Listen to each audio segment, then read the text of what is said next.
शांती। आज आहे 4 फेब्रुवारी 2026 ची मुरली।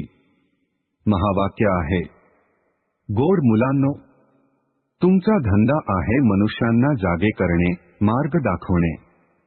जितके तुम्ही देही अभिमानी बनून इतरांना बाबांचा परिचय द्याल, तितके त्यांचे कल्याण होईल। प्रश्न आहे, गरीब मुले आपल्या कोणत्या विशेषतेच्या आधारे सावकारापेक्षा पुढे जातात? उत्तर आहे, गरीबामध्ये दानपुण्य करण्याची श्रद्धा असते। गरीब भक्ती सुद्धा प्रेमाने करतात। साक्षात्कार सुद्धा गरीबांनाच होतो।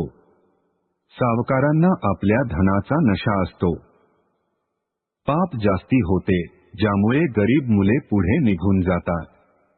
धारणेसाठी मुख्य सारांश आहे, 1. देह अभिमानामध्ये येऊन कोणत्याही प्रकारची फॅशन अर्थात शृंगार करायचा नाही। जास्ती कशाची आवड ठेवायची नाही। खूप साधारण होऊन राहायचे आहे। 2. आपसामध्ये खूप आत्मिक प्रेमाने राहायचे आहे। कधीही मतभेदामध्ये यायचे नाही। बाबांचा सुपुत्र बच्चा बनायचे आहे। कधीही अहंकार मध्ये यायचे नाही। आजचे वरदान आहे, आपल्या भाग्याचे आणि भाग्य विधात्याचे गुण गाणारे सदैव प्रसन्नचित्त भव। स्पष्टीकरण आहे, सर्व ब्राह्मण मुलांना जन्मापासूनच मुकुट, सिंहासन आणि तिलक जन्मसिद्ध अधिकाराच्या रूपामध्ये प्राप्त होतो।